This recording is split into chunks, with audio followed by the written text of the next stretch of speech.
Professor صاحب، آپ چونکہ عمر کے ایک اچھا خاصا حصہ گزار چکے ہیں اور آپ کی نوجوانی میں بھی آپ نے اس پاکستان کو دیکھا، اس معاشرے کو دیکھا، اور ابھی بھی آپ کی ایک بہت گہری نظر ہے اس معاشرے کے اوپر، نوجوانوں کے اوپر، اور پاکستان میں اکثریت بھی نوجوانوں کی ہے۔ بلا شبہ کسی بھی قوم اور ملک میں نوجوان ایک قیمتی اثاثہ ہوتے ہیں۔ ہماری یوتھ، ہمارا نوجوان ایک بہت قیمتی سرمایہ ہے ہمارے لیے، اور یہ ایک بہت اہم کردار ادا کر سکتا ہے، جو کہ کرنا بھی چاہیے۔ تو میرا سوال یہ ہے کہ آپ اس یوتھ کو کیا پیغام دینا چاہیں گے کہ پاکستانیت کو فروغ دینے میں ہماری یوتھ، ہمارا نوجوان کیا کردار ادا کر سکتا ہے؟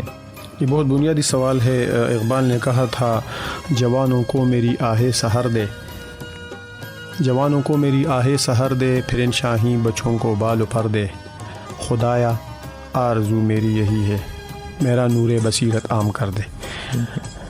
جوان کسی ملک کی ترقی کی باک دور نوجوانوں کے ہاتھ میں ہوتی ہے۔ ہمارے نوجوانوں میں ٹیلنٹ ہے، ہمارے نوجوانوں میں سوچ ہے، ہمارے نوجوانوں میں شعور ہے، بس ذرا نم ہوتی یہ مٹی بہت زرخیز ہے ساکی۔ تھوڑے سے اپنے ڈگر سے، تھوڑے سے اپنے راستے سے یہ ہٹے ہوئے ہیں، اگر ان کو تعلیم کے تیزاب میں ڈال، اس کی خودی کو ہو جائے ملائم تو جدھر چاہے ادھر پھیر۔ اگر انہوں نے صحیح تعلیم حاصل کیا اور صحیح تعلیم کے ساتھ تربیت، اور تربیت کون سی ہے؟ تربیت وہی ہے جو ہمارے پیغمبر نے ہمیں راستہ بتایا ہے۔ بس یہ اہدنا الصراط المستقیمہ ہے اور یہ اہدنا الصراط الذین ہے۔ دو چیزیں ہیں جی، ان میں درمیانی راستہ بالکل نہیں ہے، درمیانی راستہ بالکل نہیں ہے۔ ایک حق ہے، ایک باطل ہے۔ باطل سے اپنے آپ کو بچانا اور حق کی طرف لوگوں کو بلانا، امر بالمعروف اور نہیں عن المنکر۔ امر بالمعروف یہی ہے کہ کوئی اگر رشوت لے رہا ہے تو آپ اس کا ہاتھ پکڑیں، آپ ان کو کہیں کہ یہ رذائل اخلاق ہے، یہ رذائل معاشرہ ہے۔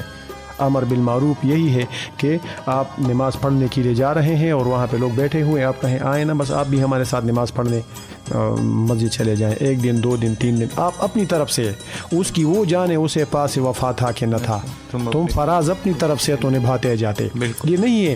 پیغمبر صلی اللہ علیہ وسلم کو اللہ تعالیٰ پیغمبر نے اللہ تعالیٰ کو کہا کہ یہ لوگ مسلمان نہیں ہو رہے ہیں، اللہ تعالیٰ نے ان کو فرمایا، اللہ تعالیٰ نے جواب دیا کہ آپ کا کام میسج پہنچانا ہے۔ بالکل۔ اب یہ لوگ مسلمان ہو رہے ہیں، یہ نہیں ہو رہے، یہ کام میرا ہے۔ دیکھیں، میسج پہنچا دینا چاہیے۔ آپ نے بنیادی سوال یہی کیا کہ جوانوں کو کون سا میسج، تو وہی جوان ہے قبیلے کی آنکھ کا تارا۔ وہی دیکھیں، پشتوں میں ہماری ایک ضرب المثل ہے پختوں کی، وہی کار خپلوں کا او شاباسے دبل واخلا، کار خپلوں کا او شاباسے دبل واخلا۔ مطلب یہی ہے کہ کام آپ اپنا کریں گے، آپ اسکول جائیں گے، آپ کالج جائیں گے، آپ یونیورسٹی میں پڑھیں گے، آپ نماز پڑھیں گے، آپ معاشرے میں لوگوں کے کام آئیں گے، غمی اور شادی میں ان کی شرکت کریں گے، کسی کو پانی پلائیں گے، کسی کو 1 کپ چائے پلائیں گے، سارے لوگ آپ کی تعریف کریں گے۔ دیکھیں، وہ فلاں کا بیٹا نہیں ہے، وہ اتنا لائق ہے، ان کے اخلاق بڑے زبردست ہیں، ان کو دیکھیں یار بالکل کاش میرا بیٹا بھی ایسا ہوتا۔ یہ ایک بچہ، یہ ایک اسٹوڈنٹ، یہ ایک نوجوان اگر اپنی حرکتوں کو، اپنے چال ڈھال کو، اپنے شب و روز کو اس طرح بنا لیں کہ مسجد، مکتب اور اس طرح معاشرہ، حجرہ جو ہمارا برباد ہو رہا ہے، ان میں بزرگوں کے ساتھ بیٹھ کے بہت کچھ سیکھا جا سکتا ہے۔ دیکھیں، حجرہ ایک ایسا تعلیمی ادارہ ہے جن میں آپ اخلاق، حسن اخلاق، اٹھنا بیٹھنا، بزرگوں کی عزت، چھوٹوں کے ساتھ شفقت، یہ ساری چیزیں غیر شعوری طور پہ آپ وہاں پہ دیکھ سکتے ہیں۔ جرگہ کو آپ دیکھ لیں، صلح کو آپ دیکھ لیں، تو یہ امن کو آپ دیکھ لیں، یہ ساری چیزیں ہمارے ارد گرد بکھری پڑی ہیں۔ لیکن مسئلہ یہی ہے کہ ہمارے نوجوان موبائل میں پناہ انہوں نے لے لیا ہے، فیس بک پہ انہوں نے پناہ لے لیا۔ چلو فیس بک بھی آپ کریں، ایک دوسرے کے ساتھ گپ شپ بھی لگائیں، لیکن اب ایک نوجوان اگر وہ پب جی ہے کہ پتہ نہیں MP ہے یا پتہ نہیں کون سی چیزیں ہیں، اس طرح کے گیم ہیں، بالکل دن کا پتہ چلتا ہے، نہ رات کا پتہ چلتا ہے، رات کے 3 بجے تک جو ہے وہ لگے ہوئے ہیں۔ اور تشدد دیکھیں سر، ان میں دوسروں کو مارنے والی جو باتیں ہوتی ہیں، وہ ایک دوسرے کو مارتے ہیں کہ یہ وہاں کا فوجی ہے اور یہاں کا فوجی ہے اور وہاں پہ چھپا ہوا ہے، اور اس طرح لوگوں کے ساتھ لگے ہوئے ہیں۔ تو آپ جا کہاں رہے ہیں؟ آپ میسج کیا دے رہے ہیں. آپ اپنے والدین کے لیے درد سر بنے ہوئے ہیں. پہلے بہت زیادہ جو ہماری بچیاں تھیں والدین ان پہ نگاہیں بالکل مرکوز رکھتے تھے, ان کو اپنی نگاہوں سے نہیں اوجھل ہونے دیتے تھے. آج کل ہمارے جو اسٹوڈنٹ ہیں, آج کل ہمارے جو میل چائلڈ ہیں, ان پہ نگاہ مرکوز رکھنی چاہیے کہ ان کے موبائل میں کون کون سی چیزیں ہیں, کون کون سا گیم وہ کھیل رہے ہیں, وہ ذہنی طور اور فکری طور پر کن کے ساتھ رات 1 بجے تک 2 بجے تک وابستہ ہیں. تو یہ ساری چیزیں اگر نوجوان ہماری بات سن رہے ہیں, دیکھیں آپ کی ایک تصویر ہے, اس پہ اگر 2000 لوگوں نے کمنٹ کیے, 2000 لوگوں نے, تو مجھے آپ بتائیں کہ اس میں آپ کو 1% کا فائدہ ہے. مجھے صرف یہ سوال میں نوجوانوں سے آج آپ کے سامنے رکھ رہا ہوں. اگر آپ کی ایک تصویر ہے یا آپ وہاں گئے ہیں کالام میں اور وہاں آپ نے برف باری کے موسم میں ایک تصویر جو ہے وہ بنائی ہے, تو اگر آپ کی اس تصویر پہ 25,000 جو ہے لائک آ گئے ہیں, تو مجھے آپ بتائیں کہ وہ 25,000 لائک آپ کو ایک وقت کا کھانا دے سکتے ہیں؟ نہیں دے سکتے. محنت شرط ہے, آپ نے ان چیزوں سے نکلنا ہے. ٹھیک ہے, ہر عمر کے اپنے اپنے تقاضے ہوتے ہیں. بھولا نہیں دل آج بھی آداب جوانی, میں آج بھی اوروں کو نصیحت نہیں کرتا. یہ آپ کی اپنی سوچ اور اپنی فکر ہے. جوانی میں آپ جائیں, آپ فلمیں دیکھیں, آپ گھومیں پھریں, وطن کے کونے کونے چپے چپے میں آپ جائیں, اس طرح یار دوستوں کے ساتھ خوشی اور غمی میں, اس طرح ٹوروں میں, اس طرح جو ادبی محافل ہیں, اس طرح آپ کے جو حجرے کے محافل ہیں, موسیقی کی محفلیں ہیں, ان میں آپ بالکل بے شک حصہ لیں. لیکن بنیادی بات, تم شوق سے کالج میں پلو, پارک میں پھولو, جائز ہے غباروں میں اوڑو, چرخ پہ جھولو, بس ایک سخن بندے عاجز کا رہے یاد, اللہ کو اور اپنی حقیقت کو نہ بھولو. یہ 2 باتیں اگر آپ کے سامنے ہیں کہ آپ کی حقیقت کیا ہے, آپ کے والد کی کون سی حقیقت ہے, آپ کے کتنی جرب آپ کی زمین ہے, کتنا آپ کا چھوٹا سا گھر ہے, اور پھر آپ نے اس میں سروائیول کس طرح کرنا ہے. مثال کے طور پہ ہم 5 بھائی تھے, ہم 5 بھائی ہیں یا 5 بھائی تھے, تو جو ہمارے والد صاحب تھے ان کی بہت اچھی خاصی زمین تھی, تو ان میں ہمارے والد کا گزارا ہو رہا تھا اور ہمارا بھی الحمدللہ ابھی ہو رہا ہے. لیکن جب یہی 5 جرب زمین ہمارے بچوں میں اور ہماری بیٹیوں میں اور تقسیم ہو جائے گی, تو صرف گھر کی اور چادیواری سر چھپانے کی جگہ بمشکل جو ہے وہ ملے گی. تو پھر ہم نے دن رات دیکھے بغیر محنت کرنی ہے, مسلسل جدوجہد کرنی ہے, تب کہیں جا کے اس معاشرے میں ہم سروائیول کر سکیں گے. تب ہم جس کو کہتے ہیں سفید جامہ سفید ریشی, اور ہماری عزت کا بھرم جو ہے وہ رہے گا. تو یہ آپ نے محنت, بوجھ نہیں بنیں گے. اپنی دنیا آپ پیدا کر اگر زندوں میں ہیں, سر آدم ہے ضمیر کن فقاں ہے زندگی, تو اپنے ہاتھ کا کمایا ہوا, اپنی سوچ اور فکر کا کمایا ہوا رزق جو ہے اس میں بہت اطمینان بھی ہوتا ہے, اس میں بہت سکون بھی ہوتا ہے. پروفیسر صاحب, یہ وطن ہمیں بہت بڑی جد و جہد کے بعد ملا ہے. اس میں ہمارے آباء و اجداد کا لہو شامل ہے, ان کی کوششیں شامل ہیں, ان کا پسینہ شامل ہے. ہم چاہتے ہیں کہ یہ وطن قیامت تک رہے اور انشاءاللہ رہے گا. مگر ایک فرد انفرادی طور پر کیا کردار ادا کر سکتا ہے اس ملک کو برقرار رکھنے میں, اس ملک کی شناخت کو برقرار رکھنے میں, اس کی پہچان کو برقرار رکھنے میں, اور سب سے بڑھ کر اس کی پاکستانیت کو برقرار رکھنے میں؟ اقبال نے کہا ہے, پھر میں اقبال کی طرف آؤں گا, بار بار اقبال کی طرف رجوع کرنا پڑتا ہے. قوم گویا جسم ہے, قوم گویا جسم ہے, افراد ہیں اعضائے قوم, منزل صنعت کے رہنما و دست و پائے قوم. قوم جو ہے مختلف افراد کا مجموعہ ہے, ایک ایک شخص سے مل کر قوم بنتی ہے, اور ایک ایک قطرے سے دریا بنتا ہے. اب اگر ایک ایک قطرہ گدلا ہے, گندا ہے, ناپاک ہے, تو ظاہر ہے دریا کا سارا پانی, بلکہ ایک قطرہ بھی ایک مچھلی سارے تالاب کو گندا کر سکتی ہے.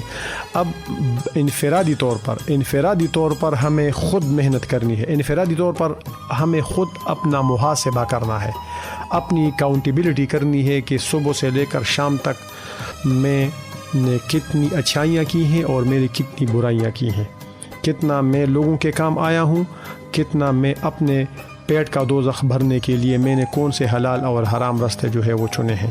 تو میرے خیال میں ہر قوم, ہر فرد میرے ملک کا ایک ایسا فرد ہو, اپنی خوشی وطن کی خوشی پہ جوار دے.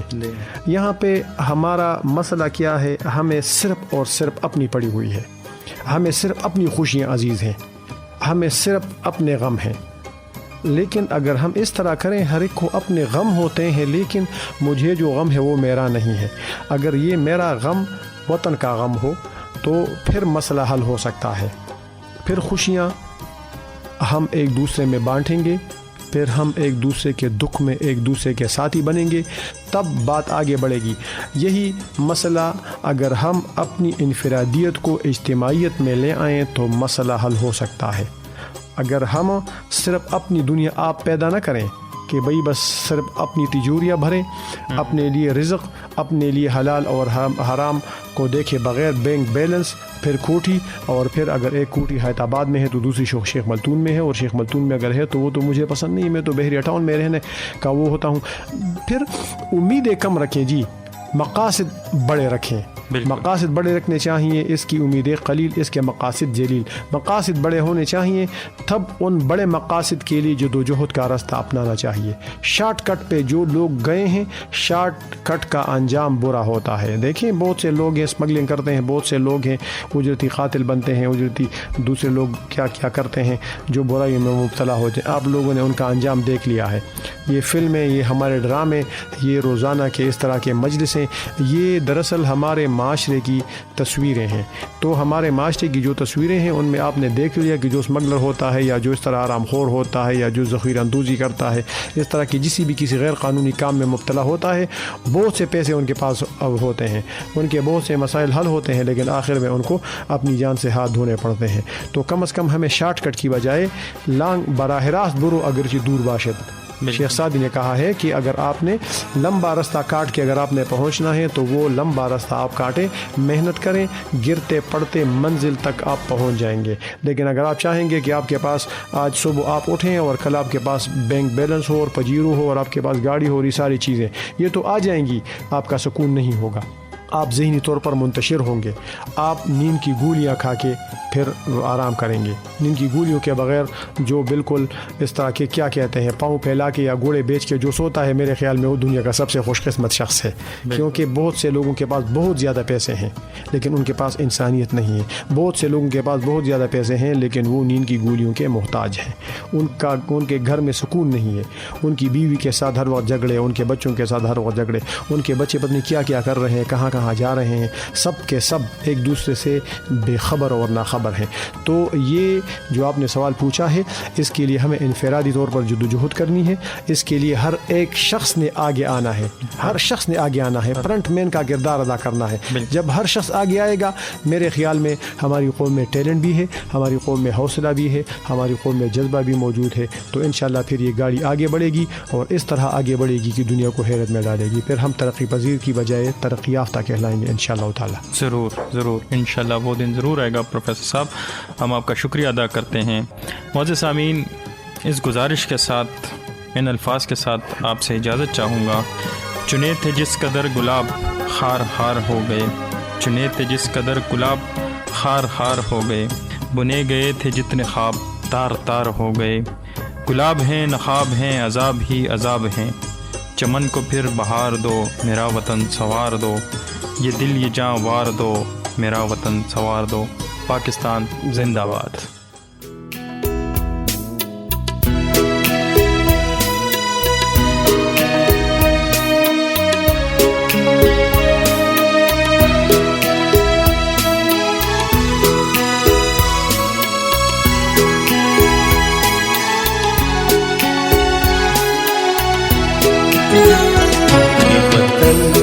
تمہارا ہے، تم ہو پاس اس کے، یہ چمن تمہارا ہے، تم ہو نغمہ خواب اس کے، یہ بدن تمہارا ہے، تم ہو پاس اس کے۔